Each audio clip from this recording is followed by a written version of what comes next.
ভাই আমাদের হাতে যে সব প্রশ্ন আসছে আপনাদের, শেখ আব্দুল্লাহ মোহাম্মদ সাইফুল্লাহ ভাই আসার আগে আমি ইনশাআল্লাহ আপনাদের প্রশ্নের উত্তরগুলো দেওয়ার চেষ্টা করছি ইনশাআল্লাহ।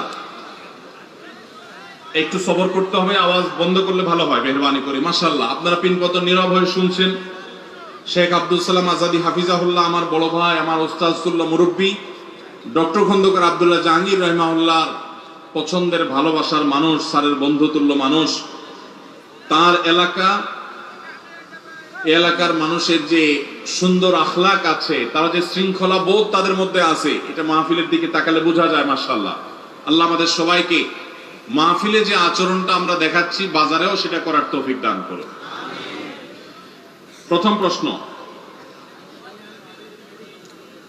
আমাদের এলাকা সুন্দরবনের তীরবর্তী এলাকা, এখানে প্রায় সময় বাঘ এসে মানুষকে ধরে নিয়ে যায়। কোন ব্যক্তিকে বাঘে ধরে নিয়ে গেলে তার স্ত্রীকে বাঘ বিধবা বলা হয়, সমাজে তাকে অপয়া মনে করা হয়, ভিন্ন চোখে দেখা হয়। এ বিষয়ে কিছু বলবেন? ভাইরা আমার, এটা নতুন একটি টার্ম, নতুন একটা নামের সাথে আমরা পরিচয় হলাম। আমার জীবনে এটা আমি আগে শুনি নাই যে বাঘ বিধবা বলতেও কিছু আছে। আপনাদের এলাকায় আছে আসলে এই টাইপের কিছু আছে? এটা তো আগে কখনো শুনি না আমি, যাই হোক নতুন করে জানলাম, জানার কোনো শেষ নাই।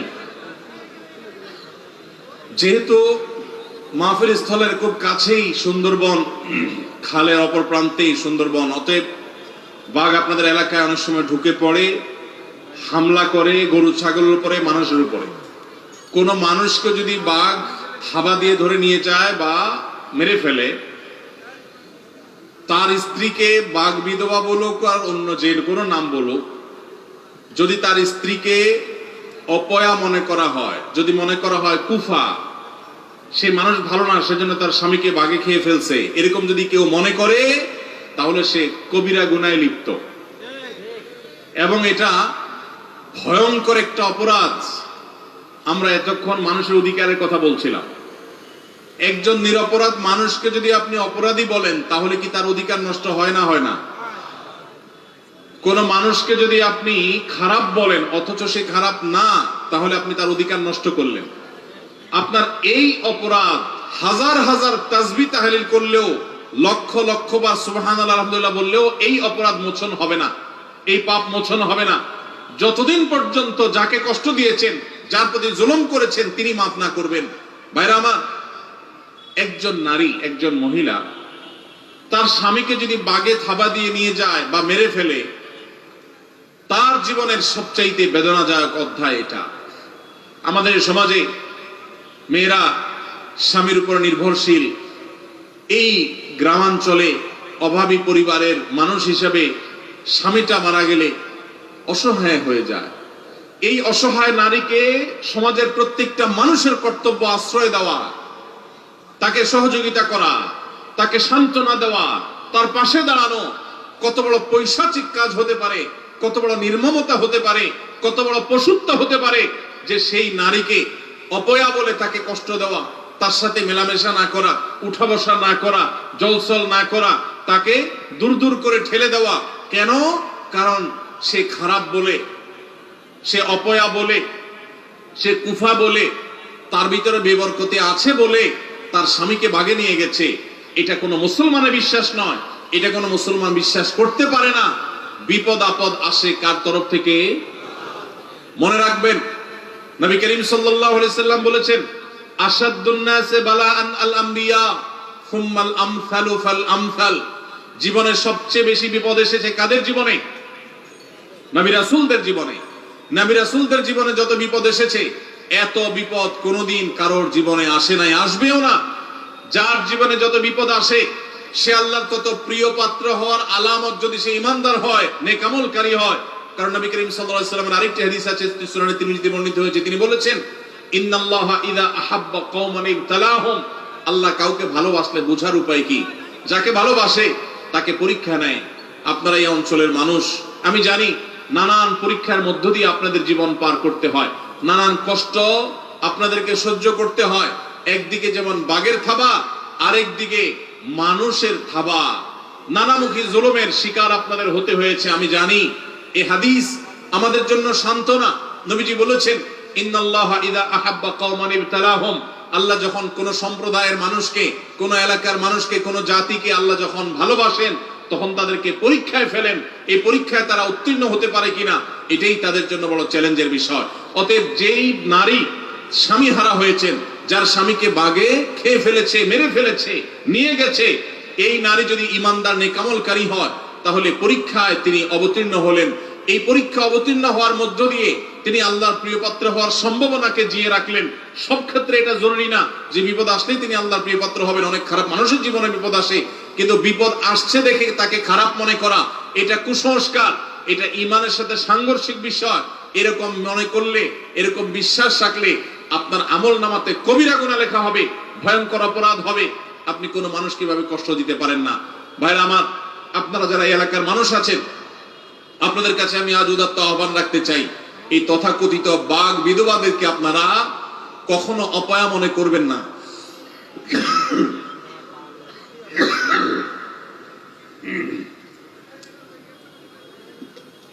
কখনো তাদেরকে দূরে ঠেলে দিবেন না, তাদেরকে দূর দূর করবেন না। চেষ্টা করবেন তো ইনশাআল্লাহ। এই নারীদেরকে সম্ভব হলে সান্ত্বনা দিবেন, সম্ভব হলে তাদেরকে আশ্রয় দিবেন, তাদেরকে আপন করে নিবেন, তাদেরকে বুঝাবেন আমাদের সমাজে শুধুমাত্র এই বাঘ বিধবাই নয়, অনেক নারীরা আছে যারা মারা যা, তাদের স্বামী কোনোভাবে মারা গেলে এই মহিলা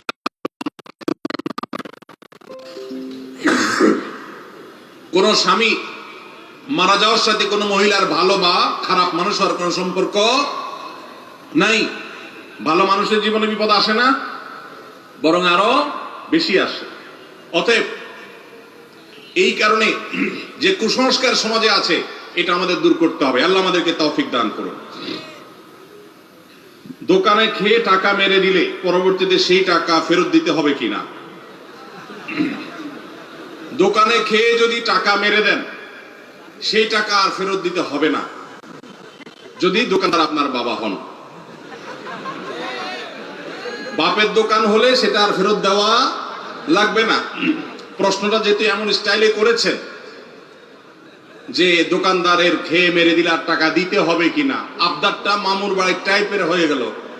এই জন্য উত্তরটাও সেরকম দিলাম যে দোকানটা যদি বাপের হয় আর আপনি ক্ষুধার্ত ছেলে হন, তাহলে বাপের সম্পদ থেকে ছোট ছেলে হলে খেতে পারবেন। আবার যদি তাগড়া বড় বালের ছেলে হয়ে যান তাহলে সেখানেও আপনাকে সেই টাকা দিতে হবে, মেরে খেতে পারবেন না। আমরা এতক্ষণ মানুষের হক সম্পর্কে আপনাদেরকে সতর্ক করার চেষ্টা করছিলাম কোরআন হাদিসের আলোকে। ভাইরা আমার, আমল অনেক বেশি করার দরকার নেই, অনেক বেশি ওয়াজ না শুনলেও চলবে, অনেক বেশি নফল আমল না করলেও চলবে। মানুষের হক মারবেন না কোনোদিন, জান্নাত একেবারে পথ সুগম দেখতে পাবেন। অতএব যদি কারোর দোকান থেকে কোনো কিছু খেয়ে টাকা না দিয়েছেন, ছোটবেলায়, ছেলেবেলায়, যৌবনকালে, পাগলামির বয়সে করে ফেলেছেন, অভাবের দায়ে হোক, স্বভাবের কারণে হোক, আল্লাহ যখনই আপনাকে সম্বিত ফিরিয়ে দিবেন, সেন্স যখন আসবে, চেতনা যখন জাগ্রত হবে, সাথে সাথে যত টাকা মেরেছেন ওই টাকাটা দোকানদারকে ফেরত দিয়ে আসবেন। যদি স্বীকার করতে লজ্জা লাগে, স্বীকার করার দরকার নেই, দোকানদারকে বলেন যে টাকাটা আপনি পাবেন, যেভাবে হোক রেখে দেন, অথবা যে কোনো ভাবে দোকানদারের ক্যাশে টাকা আপনি দিয়ে দেন, ব্যাস দায়মুক্ত হয়ে যাবেন। আর যদি না দেন তাহলে কিয়ামতের ময়দানে এই দোকানদার আপনার সামনে দাঁড়ায় যাবে। বহুত হজ করছেন, উমরা করছেন, ওয়াজ শুনছেন, তাসবিহ তেলাওয়াত করছেন, মুছে তাও দিয়া যখন জান্নাতে যাওয়ার জন্য রেডি হবেন, সামনে এসে দাঁড়াবে এই দোকানদার। ও যে চা বিস্কুট খেয়ে চলে গেছে, দাও নাই। এলাকার রাজনৈতিক নেতা ছিলা, খাইতে খাইতে সব বাকিতে লিখে রাখো, লিখে রাখো, লিখে রাখো বলতে বলতে খাতার পরে খাতা ভরাইছো, দেওয়ার নামগন্ধ ছিল না। নেতাকে তখন কিয়ামতের ময়দানে ঠিকই দাঁড় করানো হবে। এই নেতা বুড়ো বয়সে হাজী সাহেব হয়ে গেছে, মসজিদ কমিটির সভাপতি সেক্রেটারি হয়ে গেছে, অনেক বেশি আমলদার হুজুর হয়ে গেছে, হজ উমরা ইতিকাফ বাইতুল্লাহ গিয়া নিয়মিত করে, দাড়ি শুভ্র সাদা হয়ে গেছে, কানতে কানতে দোয়া চোখের পানি ফেলে ভাষায় ভরা ফেলে, 2 পয়সার কোনো লাভ নাই। সমস্ত উলামা ইকরাম একমত, বান্দার হক যদি সে নষ্ট করে থাকে, কিয়ামতের ময়দানে তাকে জবাবদিহি করতে হবে। যদি আল্লাহ তাআলা কারোর প্রতি রহম করেন এবং তাকে জান্নাত দিবেন আল্লাহ সিদ্ধান্ত দেন, তখন আল্লাহ তাআলা পাওনাদারকে কোনোভাবে খুশি করবেন, এক্সেপশনাল কেস, কিন্তু আল্লাহর কাছে পাওনার হিসাব দিতে হবে। এই জন্য ভাইরা, কোনোদিন কারোর দোকান থেকে মেরে খেয়ে চলে আসবেন, বাকি খেয়ে আর যাবেন না। মনে রাখবেন, দুনিয়াতে সে হয়তো আপনাকে ধরতে পারবেন, আল্লাহ তাআলার পাকড়াও, আল্লাহর ধরা থেকে বাঁচার কোনো উপায় নাই। এই জন্য ভাইরা, মানুষের অধিকার ব্যাপারে আমাদেরকে সচেতন থাকতে হবে। আল্লাহ আমাদেরকে তৌফিক দান করুন। আমি শুনেছি কিয়ামতের আগে সকল মানুষ, জিন ও ফেরেশতা সকলে মারা যাবে। প্রশ্ন হলো, তাহলে কিয়ামতের দিন জাহান্নামের ফেরেশতা মালিক সহ অন্যান্য ফেরেশতারা কোথা থেকে আসবে? বা 70,000 ফেরেশতা যে জাহান্নামের নাকে শিকল দিয়ে টানবে, এনারাই বা কোত্থেকে আসবেন, একটু জানাবেন। ভাই, কিয়ামতের আগে আপনারা জানেন, ইসরাফিল যখন সিংহে ফুৎকার দিবেন, সবাই শেষ হয়ে যাবে। মানুষ তো মানুষ, ফেরেশতারাও শেষ হয়ে যাবে, মালাকুল মউতও শেষ হয়ে যাবে। আপনারা এই হাদিস শুনেছেন। এখন প্রশ্নকর্তার প্রশ্ন হলো, সবাই যখন মারাই গেছে, তাহলে কিয়ামতের ময়দানে যে বিভিন্ন ফেরেশতাদের দায়িত্ব বন্টন হবে, দায়িত্ব পালনের কথা হাদিসে বলা হয়েছে, তারা তো মারাই গেছে, আবার তারা কোত্থেকে আসবে? এর উত্তর হলো, আল্লাহ রাব্বুল আলামিন আবার সবাইকে জীবিত করবেন, মানুষ সহ সকল ফেরেশতা, সকল মানুষ। সেই পৃথিবীর প্রথম মানুষ আদম আলাইহিস সালাম থেকে নিয়ে কিয়ামত পর্যন্ত যতজন মারা গেছে, আল্লাহর এক আদেশে আবার সবাই জীবিত হয়ে উঠবে। এর নামই তো হাসর। অতএব ফেরেশতারা কোত্থেকে আসবে, আশা করি এখান থেকে আপনি বুঝতে পারছেন। বিয়ের আগে হারাম রিলেশন করে জিনা করে ফেললে সেই মেয়েকে বিবাহ করলে গুনাহ মাফ হয়ে যাবে কিনা? ভাইরা আমার, বিবাহ পূর্বে যদি কেউ হারাম সম্পর্কে জড়ায়, আমাদের যুবক ভাইরা ভালো করে শুনে নেন, আপনার চরিত্রকে যদি আপনি কালিমা যুক্ত করেন, তাহলে এটা ভয়ঙ্কর অপরাধ এবং কবিরা গুনাহ। এর জন্য আল্লাহর কাছে আপনাকে জবাবদিহি করতে হবে। আমাদের অনেক যুবক ভাইরা মনে করেন যে বিয়ের আগে কোন মেয়ের সাথে হারাম সম্পর্ক করলে, জিনা লিপ্ত হলে, এরপর বিয়ে করলে বোধহয় এটা কাটাকাটি হয়ে যাবে। এটা সঠিক না, এটা ভুল। বিয়ে করেছেন, এখন হারাম থেকে বের হয়ে আসছেন, এটা ভালো।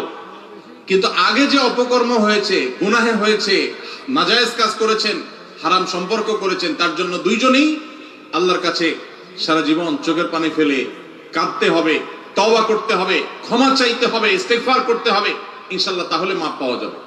যদি মনে করেন না, বেশিরভাগ এই হারাম রিলেশন যারা করে, তারা তো মেয়েদেরকে মিথ্যা প্রতিশ্রুতি দেয়, একটাও বেশিরভাগই ঠিক রাখে না। আমি কথা ঠিক রাখলাম, তাহলে তো আমি ইমানদারের পরিচয় দিলাম। হ্যাঁ, আপনি কথা ঠিক রাখলেন, আপনি ভালো কাজ করলেন, কিন্তু আগে যে হারাম করেছেন, এই কথা ঠিকের কারণে সেগুলো মাফ হবে না, তার জন্য আল্লাহর কাছে আলাদা মাপ চাইতে হবে। এরপর প্রশ্ন হলো, একটা কীটনাশক কোম্পানিতে আমি জব করি, প্রতি মাসে আমার স্যালারি হতে নির্ধারিত পার্সেন্ট কেটে নেওয়া হয়। যে অংশ প্রতি মাসে কাটে, সেই পরিমাণ অংশ কোম্পানিও আমার প্রভিডেন্ট ফান্ডে জমা রাখে। চাকরি শেষে আমার বেতন হতে কেটে নেওয়া জমাকৃত টাকা প্লাস কোম্পানির জমাকৃত অংশ বাদেও অতিরিক্ত অর্থ প্রদান করে। এখন আমার প্রশ্ন হলো, অতিরিক্ত প্রদানকৃত অর্থ সুদ হিসাবে গণ্য হবে কিনা? ভাইরা আমার, এটা খুব কমন একটা প্রশ্ন। সরকারি বেসরকারি বিভিন্ন প্রতিষ্ঠানেই এই নিয়ম আছে যে চাকরি যখন করবেন, বেতনের একটা অংশ কেটে রাখা হয়। এই টাকার সাথে আপনার চাকরিদাতা প্রতিষ্ঠান, সেটা সরকারি প্রতিষ্ঠান হোক আর বেসরকারি প্রতিষ্ঠান হোক, আলাদা কিছু প্লাস করে দেয়। অনেক সময় এটাকে সুদ বলেই দেয়। এটা মূলত সুদ হবে না, সুদের মধ্যে এটা পড়বে না। কেন পড়বে না? কারণ হলো, এই টাকাটা আপনি লোন হিসাবে নিয়েছেন এবং দেওয়ার সময় বাড়ায় দিয়েছেন। আপনার কাছ থেকে কোম্পানি বা সরকার লোন নিয়েছে, দেওয়ার সময় বাড়ায় দিয়েছে। ব্যাপারটা এরকম না। কুল্লু কারজিন জাররা নাফআন ফাহুয়া রিবা। লোন নিয়ে অতিরিক্ত দিলে সেটা রিবা হয়, সুদ হয়। এখানে সেটা হয় নাই। তাহলে কি হয়েছে? এখানে আপনি যা পেতেন সেখান থেকে আপনাকে কম দিয়ে রেখে দিয়েছে, কেমন যেন আপনার বেতনই কম দিয়েছে। দেওয়ার সময় অতিরিক্ত অংশ প্লাস করে দিয়েছে। এটা সুদের সংজ্ঞায় পড়ে না। আপনি তাকে কিছু দিয়েছেন, এর বিপরীতে অতিরিক্ত নিয়েছেন, এই গিভ এন্ড টেকটা হয় না, আপনি দেনই নাই কিছু আসলে তার, যার কারণে এটা সুদ হবে না। তবে হ্যাঁ, সরকারি চাকরিতে, বেসরকারিতেও থাকতে পারে। একটা নিয়ম আছে এখন যে একটা পার্সেন্টেজের পরে বাধ্যতামূলক যেটা প্রভিডেন্ট ফান্ডে কাটা হবে, এর বাইরের যেটা আপনি ঐচ্ছিকভাবে কাটতে পারেন, সেটা যদি আপনি ইচ্ছাকৃত কাটেন এবং সেখানে অতিরিক্ত টাকা দেয়, তাহলে সেটা সুদ হবে। আর যেটা বাধ্যতামূলক কেটে নেওয়া হচ্ছে আপনার বেতন থেকে, আপনাকে দেওয়া হচ্ছে না, চাকরি ছাড়লে বা অবসরে গেলে তখন আপনাকে অতিরিক্ত দেওয়া হচ্ছে, এই অতিরিক্ত নেওয়াটা সুদ হবে না। এ বিষয়ে বাংলাদেশের প্রথিতযশা সব উলামায়ে কেরাম প্রায় একমত, কারোর কোনো ভিন্ন মত নাই। এরপর প্রশ্ন হলো, আমাদের এলাকায় ঘেরে মাছ চাষের প্রচলন আছে। মাছ চাষিরা যখন আড়তদারের কাছে মাছ বিক্রি করতে যান, তখন যেই পরিমাণ মাছ বিক্রি করেন, যে পরিমাণ মাছ বিক্রি করার টাকা পান, ওজনে তার চাইতে অতিরিক্ত দিতে হয়। এটা আমাদের সমাজে নিয়ম হয়ে গেছে। শরীয়তের দৃষ্টিকোণ থেকে এটা জায়েজ আছে কিনা? ভাইরা আমার, এটা আমি আজকে খেতে বসেও শুনেছি যে এই প্রচলন নাকি আপনাদের এলাকায় আছে, যে আড়তে যখন একজন কৃষক, একজন চাষি মাছ চাষ করেছেন, তিনি যখন মাছ বিক্রি করতে গেছেন, তখন 1 কেজি মাছ বিক্রি করতে গেলে 1 কেজি 200 গ্রাম বা 1 কেজি 150 গ্রাম অতিরিক্ত মাছ নাকি দেওয়া লাগে। এই নিয়ম কি আছে আসলে? কত? 100 গ্রাম অতিরিক্ত দিতে হয়। পরিপূর্ণভাবে নাজায়েজ।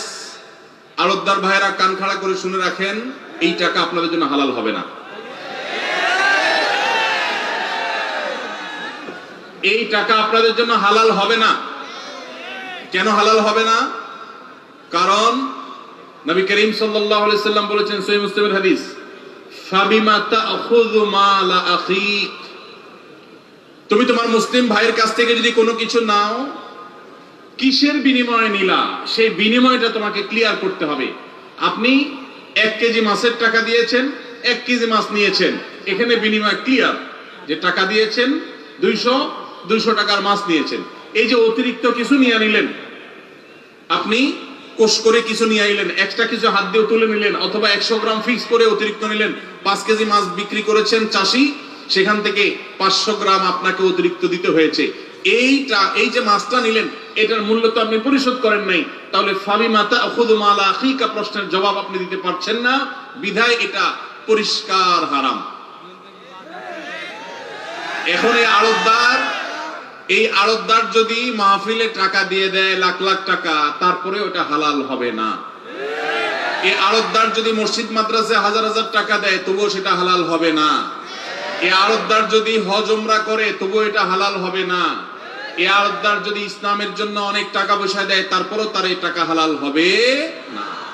আড়তদার ভাইদেরকে বলছি, আল্লাহকে ভয় করুন, সেই দিনকে ভয় করুন যেদিন আপনার এই 500 গ্রাম মাছের জবাব দিতে হবে, বিনিময় দিতে হবে। কষ্ট করে যে আমল করবেন, সে আমলের সওয়াব ওই চাষিকে, মাছ বিক্রেতাকে দিয়ে তারপরে আপনাকে সামনে অগ্রসর হইতে হবে। নবীজি সাল্লাল্লাহু আলাইহি সাল্লাম বলেছেন, আতাদরুনা মানিল মুফলিস, তোমরা কি জানো সবচেয়ে বড় ভিখারি কে? সাহাবায়ে কেরাম বলেছেন, আল মুফলিসু ফিনা মান লা দিনার লাহু ওয়া লা দিরহামা। হে আল্লাহর রাসূল, আমাদের মধ্যে সবচেয়ে বড় ভিখারি হলো সে যার টাকা পয়সা নাই। নবীজি বলছেন, না, সেই ভিখারির কথা বলি নাই। সবচেয়ে বড় ভিখারি সে যে দুনিয়াতে হজ উমরা করেছে, নেক আমল করেছে, কোরআন তেলাওয়াত করেছে, দান সাদাকা করেছে, তাসবিহ তাহলিল করেছে, নফল রোজা রাখছে, নফল নামাজ পড়ছে, ওয়াজ মাহফিলে গেছে, ওয়াজ মাহফিল শুনছে, মাহফিলে টাকা দিছে, মাদ্রাসায় টাকা দিছে, অনেক ভালো ভালো কাজ করছে, টুপি লাগাইছে, দাড়ি লাগাইছে, জুব্বা লাগাইছে, সবই ঠিক ছিল, কিন্তু সে মানুষের হক মেরেছে। নবীজি বলেছেন, কিয়ামতের ময়দানে তার এই সমস্ত আমল নিয়ে সে যখন জান্নাতে যাওয়ার জন্য প্রস্তুত হবে, তখন তার সামনে তার ওই পাওনাদার মাছওয়ালা এসে বলবে, ভাই, তোমার কাছে প্রতিদিন 5 কেজি 10 কেজি করে মাছ বিক্রি করতে গেছি, 10 কেজির টাকা পরিশোধ করছো, মুঠ করে অতিরিক্ত মাছ যে নিছো, বা কেজিতে 100 গ্রাম করে যে অতিরিক্ত তুমি নিয়েছো, সেইটার বিনিময় তো আমি দুনিয়াতে পাই নাই। দুনিয়াতে নেওয়ার সিস্টেমও ছিল না, জুলুমের সিস্টেম। কৃষক এবং ভোক্তার মাঝে মধ্যস্বত্বভোগীরা ধ্বংস করে দিয়েছে সমাজকে, এবং অধিক মুনাফাখোরীরা তারাই হারাম কামাই করেছে। সেদিন ওই নেকামল নিয়ে যাওয়ার পরও আপনার সওয়াব তাকে দিয়ে তারপর আপনাকে জাহান্নামে যেতে হবে। ওই যে নেকামল করেছেন, এগুলো সওয়াব দিয়ে দিতে হবে। নবী সাল্লাল্লাহু আলাইহি সাল্লাম বলেছেন, এই ব্যক্তি হলো আসল ভিখারি, এই ব্যক্তি হলো আসল হতভাগা, কপাল পড়া। আল্লাহ তাআলা আমাদের সবাইকে সেই হতভাগ্য থেকে বেঁচে থাকার তৌফিক দান করুন।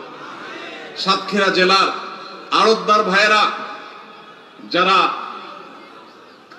আমাদের মাছ চাষী ভাইদের কাছ থেকে মাছ কিনে থাকেন, আমি আপনাদেরকে করজোড় করে আল্লাহর জন্য আপনাদের ভাই হিসেবে অনুরোধ করি, আল্লাহর জন্য এই হারামকে বর্জন করুন। এটা বর্জন করার জন্য বুকে সাহস দরকার হয়।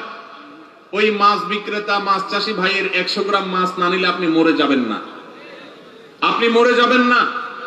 কিন্তু এই 100 গ্রাম মাছের কারণে আপনার উপার্জনটা হারাম হচ্ছে। অনেক ব্যবসায়ী ভাইরা জানেন না। আমরা তাদেরকে আল্লাহর ভয়, আল্লাহর সতর্ক, এটার মাধ্যমে তাদেরকে সংশোধন হওয়ার আহ্বান করছি। ঠিক একই কাজ রাজশাহী এলাকার দিকে হয়। আমের সময়, আম বিক্রি করার সময় 10 কেজি আম বিক্রি করা হলো, 20 কেজি আম হলো, 1 মণ আম বিক্রি করা হলো। যারা কিনছে তারা অতিরিক্ত নেয়।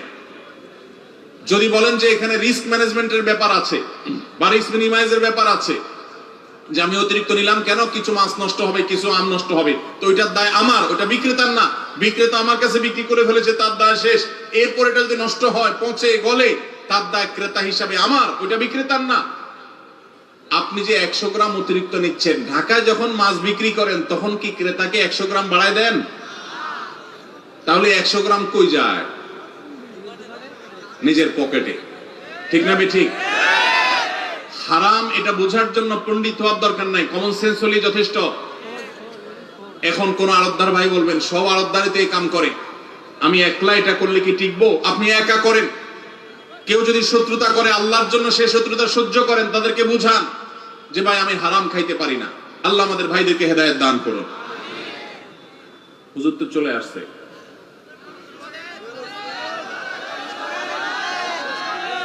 না, আমি বেশি বলবো না, শেষ করব। হ্যাঁ, বুঝে নেই। হুজুর বলবেন একেবারে ফজর পর্যন্ত ইনশাআল্লাহ কাঁপাই দিবেন আল্লাহ চান ইনশাআল্লাহ। আমি আর 2-4টা উত্তর দিয়ে শেষ করি। পরীক্ষা ভালো ফলাফল করার কোনো আমল আছে কিনা, এই প্রশ্ন ফাঁকিবাজ ছাত্রদের। ভালো ছাত্র কখনো এই প্রশ্ন দেয় না সচরাচর। ফাঁকিবাজ ছাত্রের প্রশ্ন কিভাবে বুঝলাম? কারণ আপনি দেখবেন আমাদের সমাজে পোলাপান যেগুলো সারাদিন আড্ডাবাজি করে বেড়ায়, মোবাইল টিপাটিপি করে বেড়ায়, পড়ালেখা করে না, সারা বছর ক্লাসের খোঁজ খবর নাই, এরা পরীক্ষার আগে কলম নিয়ে বলে হুজুর এটা পড়ে দেন। অনেক জায়গায় যায় তারা পরীক্ষা ভালোর জন্য। দেখেন, পরীক্ষা ভালো হওয়ার আমল হলো বেশি বেশি পড়ালেখা করা। পরীক্ষা ভালো হওয়ার আমল কি ভাই? বেশি বেশি পড়ালেখা করা। আপনি বেশি বেশি পড়ালেখা করবেন, পরীক্ষা আল্লাহ তাআলা ভালো করবেন। হ্যাঁ, এর পাশাপাশি আপনি আল্লাহর কাছে দোয়া করবেন, আল্লাহ আমার পরীক্ষা সহজ করে দেন, আল্লাহ আপনার পরীক্ষা প্রশ্নের উত্তর দেওয়ার তৌফিক দান করেন, আমার স্মৃতিশক্তি মেধা শক্তি বাড়ায় দেন। আপনি আল্লাহর কাছে দোয়া করবেন, দান সাদাকা করতে পারেন। এর বাইরে আলাদা কোনো আমল আমার জানা নাই যে স্পেসিফিক কোনো আমল এটা করলে পরীক্ষা আপনার অটোমেটিক সহজ হবে। আপনি সারা বছর ফাঁকি ঝুঁকি দেন, ক্লাস না করেন, 2 নম্বরই করেন, আড্ডাবাজি করেন, ঘোরাঘুরি করেন, আর ওই দোয়া পড়বেন আর পরীক্ষা হলে যাবেন, ফটাফট সব লেখা হয়ে যাবে, এরকম দোয়া আমার জানা নাই ভাই। অতএব পরীক্ষার হলে ভালো লেখার জন্য ভালো পরিশ্রম করতে হবে, পাশাপাশি আল্লাহর কাছে দোয়া করতে হবে, আল্লাহ তাআলা সহজ করবেন ইনশাআল্লাহ। আমি প্রতিদিন সূরা রাতে ঘুমানোর আগে সূরা মুলক ও সূরা সাজদা তেলাওয়াত করার চেষ্টা করি, কিন্তু কখনো কখনো ঘুমের কারণে ভুলবশত তেলাওয়াত না করে ঘুমিয়ে যাই। এতে আমার এই আমলে ফজিলত ছুটে যাবে কিনা? উত্তর হলো না। এই আমলে ফজিলত ইনশাআল্লাহ হঠাৎ মাঝে মধ্যে ছুটে গেলে আপনার এই যে মর্যাদা, সূরা মুলক তেলাওয়াত করলে রাতে শোয়ার সময়, শোয়ার আগে, তাহলে কবরের ফিতনা থেকে, আযাব থেকে, পরীক্ষা থেকে আল্লাহ তাআলা মুক্তি দান করেন। মাঝে মধ্যে ছুটে গেলে ইনশাআল্লাহ এই ফজিলত আপনার মিস হবে না। নফল আমল বরং মাঝে মধ্যে ছুটতে পারে, ছুটা উচিত, ছুটার কথা। ফরজ আমল এটা কখনো ছুটতে পারে না, বিধায় নফল আমল মাঝে মধ্যে ছুটাটা বরং স্বাভাবিক, এটার জন্য অরিড হওয়ার কোনো কারণ নাই। বেশিরভাগ মহিলাদের তালিমে দানের নামে রিজিকের অংশ বলে মহিলাদের কাছ থেকে চাল, ডাল, তৈল, মাছ, মাংস এবং কাঁচা সবজি নিয়ে থাকে। ইসলামের দৃষ্টিতে এটা কতটুকু সত্য? এখন তালিমের মহিলারা বলে নবী করিম সাল্লাল্লাহু আলাইহি ওয়াসাল্লামের সুন্নাত ঠিকমতো পালন করতে আমল হিসাবে 3 দিন, 7 দিন, 13 দিন এবং 40 দিন কোনো প্রকার খাবার না খেয়ে শুধু খেজুর পানি খেয়ে থাকতে হবে এবং তাতে করে বেহেশতে যাওয়া যাবে। তালিমের মহিলারা বলে ওদের দান করলে বেশি, মানে 3 গুণ সওয়াব, মসজিদ মাদ্রাসা দান করলে 1 গুণ সওয়াব হবে। এটা কতটা সত্য? পুরোটাই ভুয়া এবং বোগাস। আমাদের দেশে মেয়েদের তালিমের নামে অনেক ফিতনা চলতেছে। ওলামা একরাম, প্রমিনেন্ট আলিম সমাজে যারা আছেন তাদের তত্ত্বাবধান ছাড়া এরকম নিজেরা দিন প্রচারের নামে যা করছেন এগুলো বেশিরভাগ ক্ষেত্রে ফিতনায় পরিণত হয়। আল্লাহ আমাদের এই সমস্ত মা বোনদেরকে হেদায়েত দান করুন। তারা এই সমস্ত ভুলভাল কথা বলে তাদের ঠিকানা জাহান্নাম করছেন। কারণ নবীজি বলেছেন, মান কাযাবা আলাইয়া মুতাআম্মাদান ফালিয়াতাবাওয়া মাকআদাহু মিনান নার। যে ব্যক্তি মিথ্যা হাদিস আমার নামে বলবে, আমি যেটা বলি না এটা বলবে, সেজন্য তার জাহান্নামে তার ঠিকানা জেনে রাখে, তার জাহান্নামের টিকেটের রিজার্ভেশন যেন সে করে নিল। এজন্য সতর্ক থাকতে হবে। অনলাইন জুয়া বৈধ কিনা? ব্যাপার কি? কমন পড়ে গেছে নাকি? অনেক বেশি কমন। ইন্না লিল্লাহি ওয়া ইন্না ইলাইহি রাজিউন। এটা তো আমার কল্পনাও ছিল না। আপনাদের সবার আওয়াজ শুনে বুঝতে পারলাম যে এটা ব্যাধি আকার ধারণ করে গেছে। ভাইরা আমার, জুয়াকে আল্লাহ তাআলা হারাম করেছেন এবং শয়তানের কর্ম বলেছেন। আল্লাহ বলেছেন, ইন্নামাল খামরু ওয়াল মাইসিরু ওয়াল আনসাবু ওয়াল আজলামু রিজসুম মিন আমালিশ শাইতানি ফাজতানিবু। মদ এবং আরো কয়েকটি হারামের কথা বলে আল্লাহ বলেছেন জুয়া, এগুলো সবগুলো শয়তানের কর্মকাণ্ড, এগুলো থেকে বেঁচে থাকো। অতএব জুয়া, অফলাইনের জুয়া যেরকম হারাম, অনলাইনের জুয়াও সেই রকম হারাম।